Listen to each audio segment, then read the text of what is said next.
È più importante il viaggio o la destinazione? Ciao, bentornati sul canale. Io sono Alex. Se vi interessano i contenuti che propongo, ricordatevi di iscrivervi e di attivare la campanella per rimanere sempre aggiornati. Ho terminato da pochissimo, da poco più di qualche ora, la lettura di un libro che mi è stato molto molto consigliato e apro e chiudo una parentesi. Michele, grazie, veramente grazie per questo consiglio. Dicevo, ho appena terminato questa lettura, si tratta di, ve lo faccio vedere nella sua completezza, 1Q84 di Murakami. Cosa dire? Luci e ombre. È molto complicato parlarne e proprio per questo ho deciso di farlo velocemente, subito, senza far passare troppo tempo dal termine della lettura del terzo volume.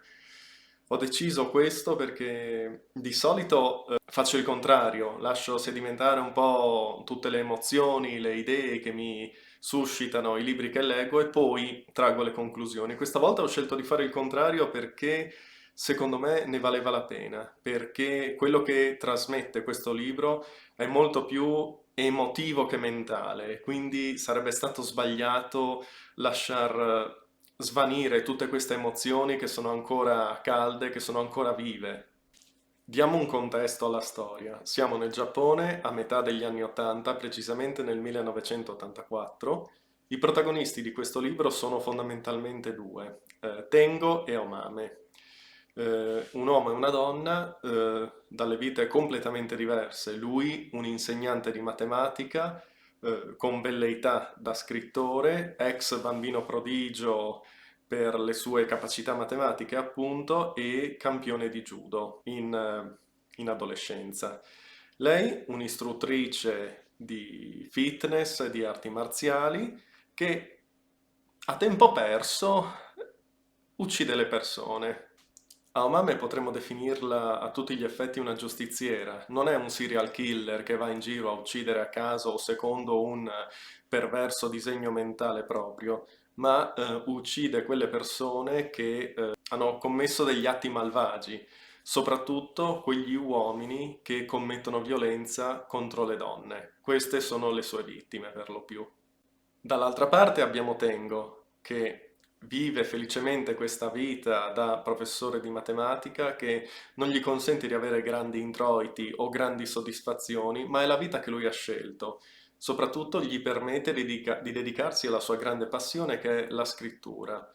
Uno scrittore tecnicamente eccellente, ma che non è mai stato capace di trovare l'ispirazione giusta, la giusta idea per poter creare il libro della vita.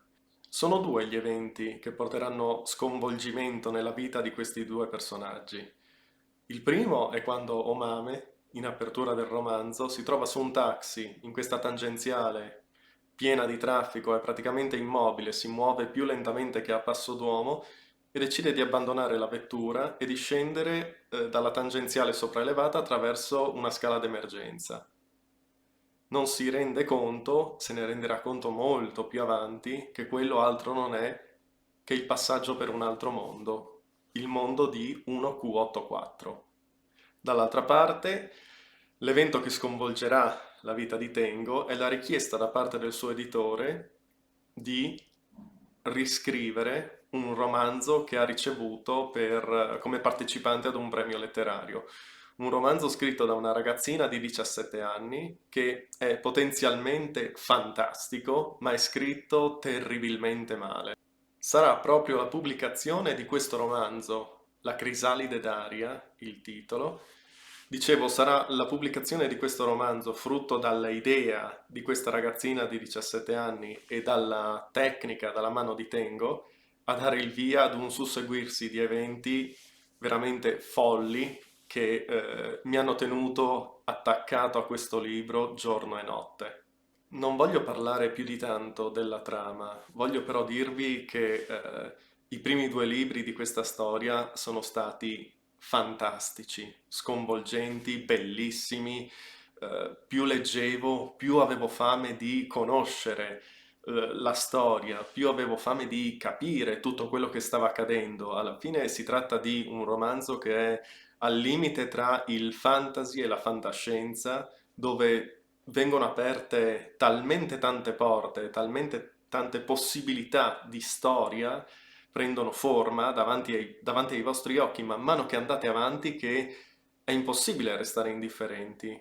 C'è un potenziale veramente enorme. Mi sono potuto immergere nella vita sia di Tengo che di Aomame perché Murakami è molto molto dettagliato nelle sue descrizioni. Vedi quello che vedono loro, senti quello che sentono loro, dalle cose semplici come la sensazione tattile di un oggetto, alle pulsioni sessuali, al disagio magari nell'incontrare qualcuno, se te lo concedi e ti lasci andare e sospendi il giudizio, Murakami riesce a trascinarti nella vita e nel mondo dei suoi personaggi. E questo è importante perché se riusciamo a farci trascinare, allora anche noi riusciamo a raggiungere 1Q84 e a vivere appieno queste vicende. In tutto questo però c'è un grande ma.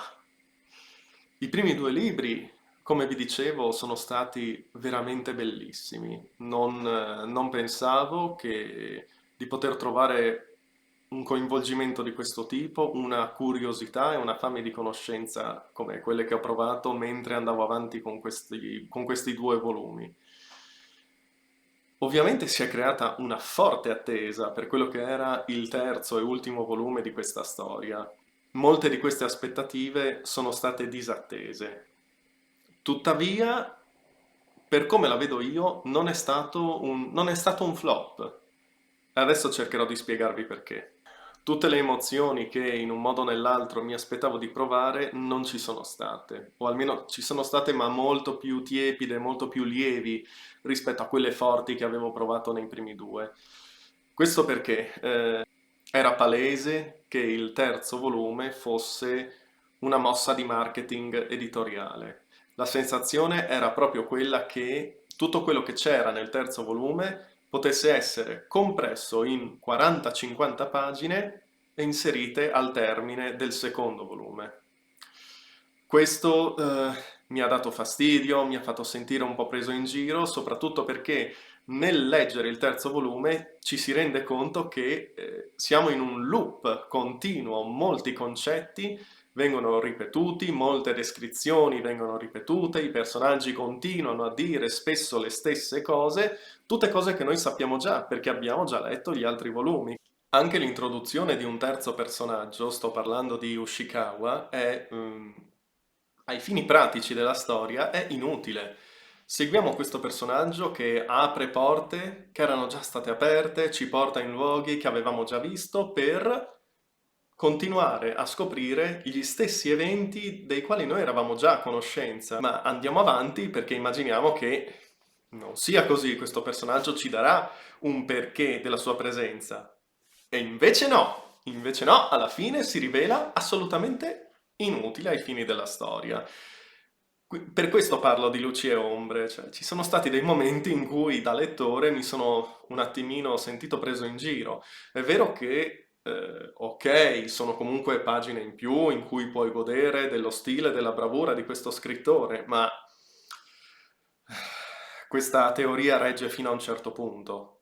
Detto questo, però, torniamo alla frase con la quale ho voluto iniziare questo video, ovvero: è più importante il viaggio o la destinazione? Se la cosa più importante fosse la destinazione, questa storia andrebbe cestinata completamente. Io non me la sento di farlo perché non posso non riconoscere la bellezza e le emozioni che mi ha suscitato la lettura di questi volumi. I primi due erano talmente belli che sarebbe ridicolo dire no, completamente da buttare, il finale non mi è piaciuto, che è quello che molti hanno fatto magari con il Trono di Spade, ma qui si apre una parentesi che è meglio non aprire. Voglio dirvi che per me è stato un bellissimo viaggio, quello di 1Q84. Mi sono sentito veramente coinvolto in questa vicenda, mi piacevano i personaggi, mi piacevano le descrizioni, mi piaceva lo stile e il modo col quale Murakami apriva le porte su questo mondo fantastico, incredibile e imprevedibile. Ho veramente goduto di questa storia, nonostante mi abbia deluso un po' come si è avvicinata sempre di più alla fine. Al di là di questo, però, va riconosciuta una cosa molto molto importante. Dicevo all'inizio che questa storia si colloca a metà tra il fantasy e la fantascienza, per come la vedo io. Paradossalmente, 1Q84 è uno dei libri più realisti che io abbia mai letto. Questo perché? Perché è inconcludente quanto la vita stessa. Perché ci sono un sacco di personaggi che entrano, fanno quello che devono fare, a prescindere dall'importanza che queste azioni avranno ai fini della storia che noi dobbiamo leggere, ma fanno quello che devono fare e svaniscono nel nulla.